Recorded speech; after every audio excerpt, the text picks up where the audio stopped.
Tu sais, je me dis, ça doit affecter le chien là, d'avoir une méthode plus agressive versus une méthode plus bienveillante. Là.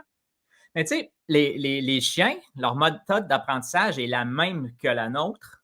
Ben, c'est plusieurs méthodes d'apprentissage, mais tu sais, on fonctionne, tu sais, récompense, punition, ça reste un système qui fonctionne. Il y en a d'autres, mais ça reste un système qui fonctionne.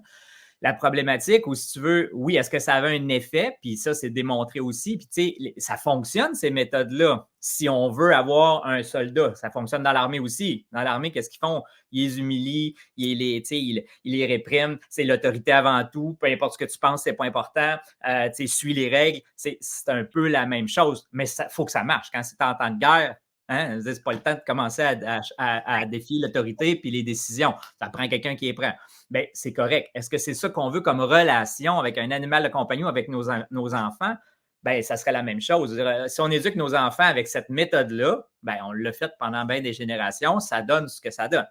Si on veut avoir un autre type de relation, si on veut vraiment comprendre, avoir une complicité, avoir vraiment, pas juste une relation de codépendance parce que lui est autoritaire sur lui, ben, je pense que ce pas les méthodes à utiliser. Puis le principe psychologique derrière les méthodes qui étaient utilisées par César ou qui sont encore, peu importe, je ne sais pas, c'est ce qu'on a, en fait, c'est que ça crée ce qu'on appelle du learn helplessness. Ce que ça veut dire, c'est un principe de psychologie, c'est que c'est une résignation totale. Le chien ou l'être vivant, parce que les enfants, c'est la même chose, les gens ou les personnes qui sont pris, battus, peu importe, c'est qu'ils réalisent que peu importe ce qu'ils vont faire, ils n'ont aucun impact sur le outcome ou sur leur environnement. Ils ne peuvent pas changer le fil de l'environnement.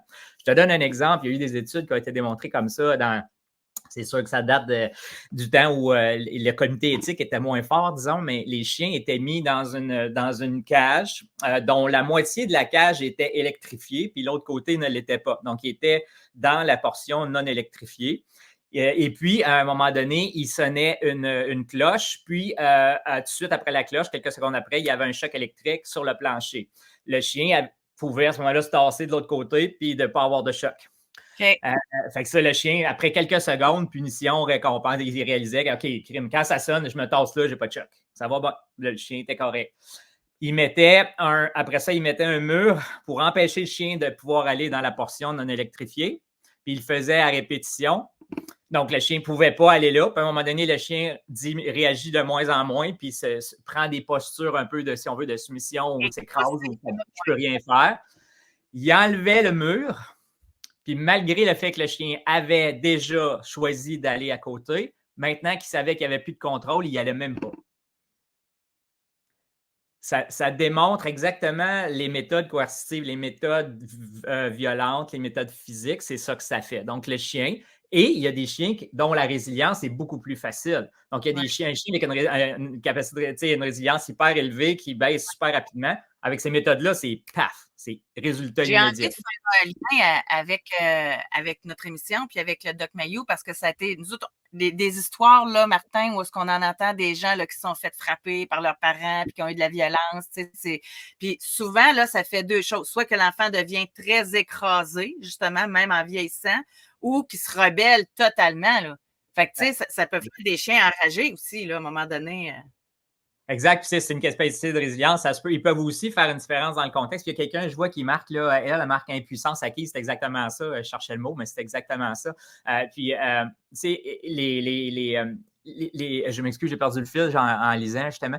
On disait. Parce qu'on vient des enragés versus écrasés. Oui, exact. Les humains ou le chien peut aussi faire une différence de contexte. Ça veut dire que, OK, si l'enfant, par exemple, vit ça dans la maison, il sait très bien qu'il n'y a pas de marge de manœuvre. Par contre, il peut être très agressif à l'extérieur du contexte de la maison. On peut être agressif avec d'autres jeunes ou dans la rue ou des choses comme ça.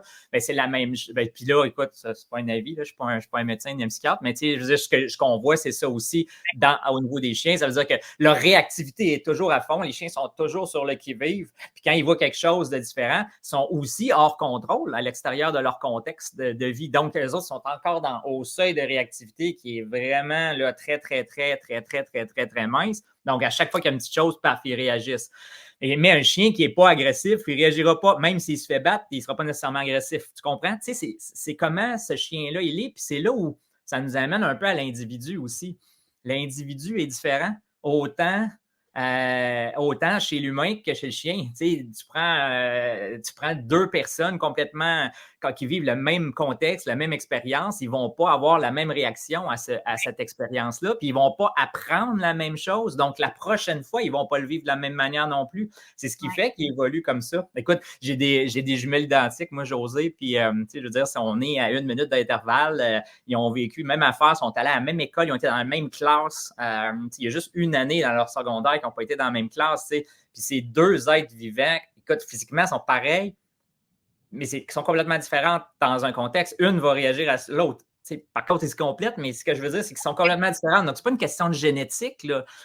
C'est pas juste une question de maître ou d'individu. Puis c'est pas tout ce que les parents leur ont inculqué. On leur a inculqué les deux la même affaire. Fait que, tu sais, il faut voir un petit peu plus grand que ça. Puis, tu sais, ce qui arrive avec les chiens, souvent, le monde, il voudrait avoir la pilule ou le petit chose miracle, le petit truc qui fait que c'est. Non, mais il n'a pas deux pareils comme des enfants. On a vraiment un être vivant. Puis, ce qu'ils deviennent, puis la façon dont ils réagissent à un environnement, c'est toute une accumulation d'expériences, de génétique, d'épigénétique, de tout ce qui va avec. Tu sais.